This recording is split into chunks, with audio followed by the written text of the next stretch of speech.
All right, guys. So now we've got probably one of the most realistic toy games. Like we ran through a number of situations, and I kind of went in order of simplicity, um, for a reason. I think that like when most people have never seen a toy game, so I think going in order of simplicity makes a lot of sense, so that people get used to the idea. And now we're like kind of in like kind of real world territory for No Limit in terms of like this is probably the most direct, like one of the most direct models that you're going to get. So what is it? So this is a condensed in position weak range with traps versus a strong polar out of position. So this is the out of position range. It's aces through tens and sixes through fours. Okay, so aces through tens clearly are the value bets in this instance, or like that's the kind of framework you have. And then sixes through fours are the bluffs.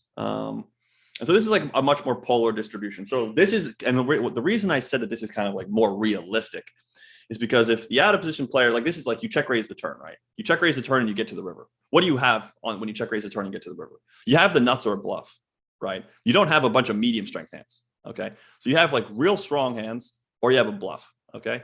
Now some of those strong hands might be duplicated by your opponent, but the idea when you check raise the turn is like you're pretty far ahead, and your opponent here has a trap, and then your opponent has bluff catchers. Okay. So if this is now, if you're the in position player, you're the victim, right? So like you've got your trap sometimes where you're like, okay, I'm going to call with this hand. It's the nuts.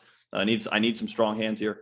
And then you've got these hands that basically lose if your opponent is value betting, and win if your opponent is bluffing. Similarly, it could be the case like this, like another great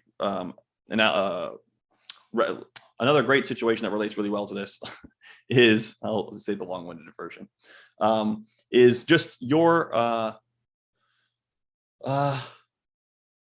when we're out of position. Yeah, so like we 3-bet, right? We 3-bet pre-flop, we get called, and then we're just like, we bet the flop and we bet the turn, right? And the in-position player has like, as the in-position guy in this situation, like maybe you 4-bet aces and kings, and queens pre-flop. So your range is mostly kind of like bluff catcher heavy. You have a out of the small blind or big blind 3-bet you.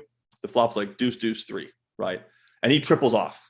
And so when you get to the river, like never mind the run out, but it doesn't really matter, right? Deuce, deuce, 3 flop, and he bets the turn, and then you get to the river, right?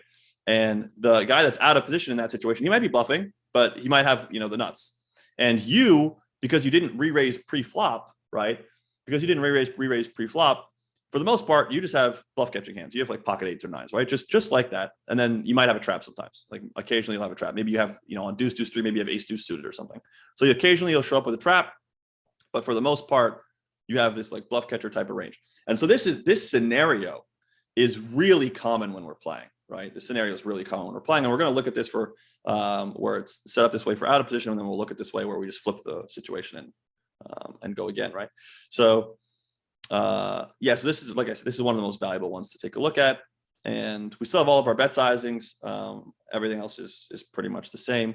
So with that, we'll jump into it. Make sure you're thinking about what the flop strategy looks like for out of position. What should out of position be doing with a range like this against a range like this one at a 1-to-1 SPR?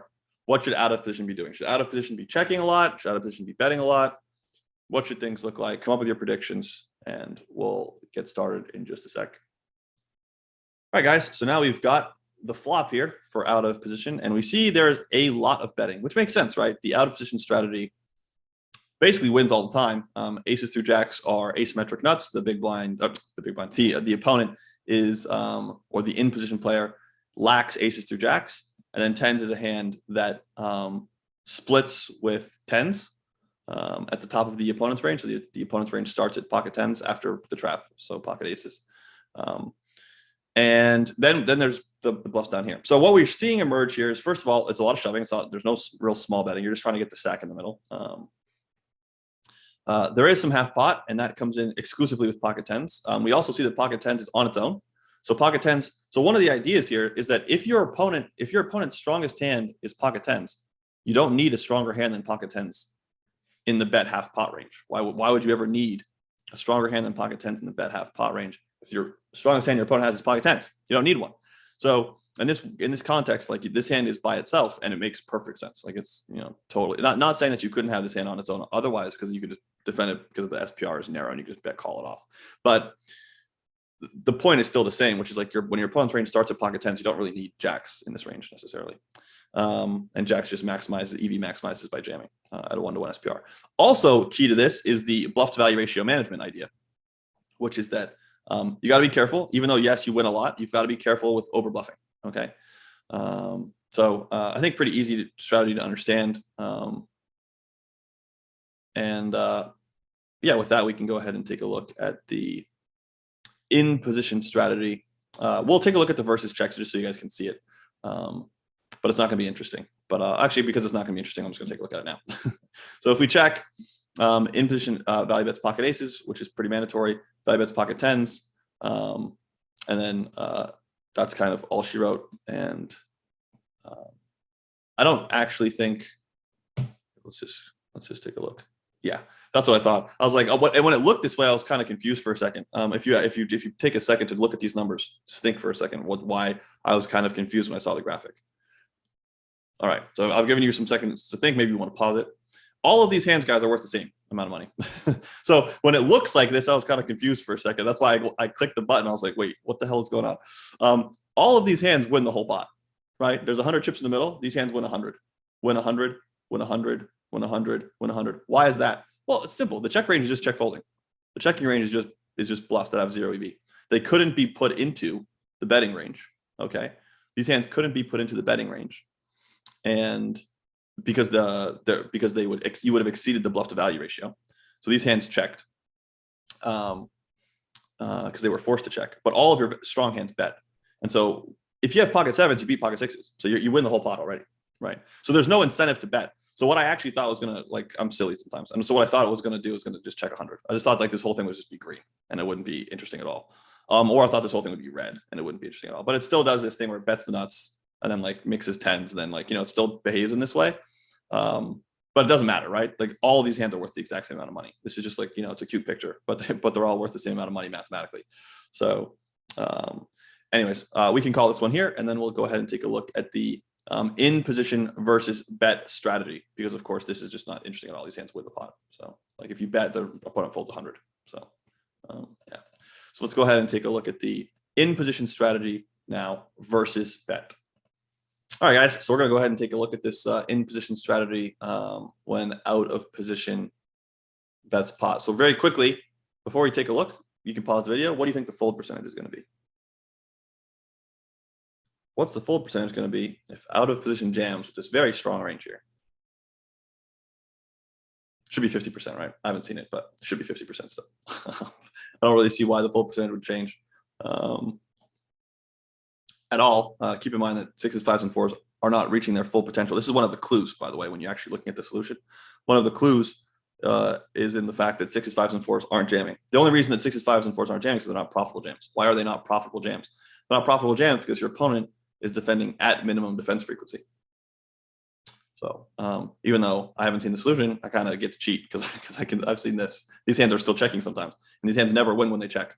So they have to be indifferent between betting and checking, which means they're worth 0, which means the opponent's clearing, defending at MDF, which means the opponent folds 50%. Hey, look at that. The opponent folded 50%. Not that you guys couldn't figure that out too. I'm sure you guys could. So, but yeah, it's just the way things work. It's just the way things work, which is nice. I don't think this really needs explaining, but we're seeing two powerful ideas that we've seen before. The main one is that don't fold the nuts, obviously. Tens is worth 0, but we don't actually fold the hand that's at the bottom of our opponent's value betting range. Like that's just a kind of a trend that we do, right? So bottom of our opponent's not value betting tens in this instance, but calling with tens more than nines, we've talked about it, prevents your opponent from value betting you to pot with tens, right? It helps mitigate the EV of pocket tens. Whereas if you were to start calling with nines more than tens, even though they're worth the same amount of money, your opponent would then get an incentive to start value betting you further down. So this hand calling at the top of this range here is rational. It makes sense. So I would be overweight the pocket tens myself if I was playing this spot for my call. But then that's not enough, right? Like you've got a little bit of this call on these hands to help you get over the hump to 50%. Get you to basically to 2.5 combos, right? We've got 5 combos in this range: 1, 2, 3, 4, 5. And so we have to defend 2.5 of them. 1, 2. So we need another half a combo, and then it's right there. All right. So that's versus pot. We can go ahead and take a look at versus half pot. we should see that pocket tens is indifferent between calling and jamming. I don't think it's going to matter what we do. You can see that pocket tens is indifferent between calling and jamming. Why is it indifferent? Because your opponent's range is tens or a bluff. So it doesn't matter if you call or jam. Because when your opponent has pocket tens, you split. And if he doesn't have pocket tens, he folds. So you don't accomplish anything by jamming that you wouldn't accomplish by calling. But that doesn't mean that you should call. It just means that they're the same answer. In practice, though, you should probably just call when this is the case, in my opinion. And that's because if your opponent includes a trap sometimes, then you're screwed. then you just pay him for no reason. The flip side of that is, of course, like if they value bet further down than you think, and then they make another mistake, and they call with that hand that they value bet further down, then you get an extra payoff. But in this situation, right, the 10 is the bottom of the in-position player's range, so that's impossible. So I would say that in this situation, when you're actually playing it, you probably want to call. You don't want to take the risk that like, oh, oops, I bet too small with jacks, and then you jam your pocket tens thinking it's the same thing, and then you get nuked. So there are some, even though I'm a big proponent of theory, like there are some real world differences, and you want to kind of account for those without kind of making things up as you go. So with that, we can go ahead and take a look at the 2-to-1 SPR because we are finished with this one. Let's go.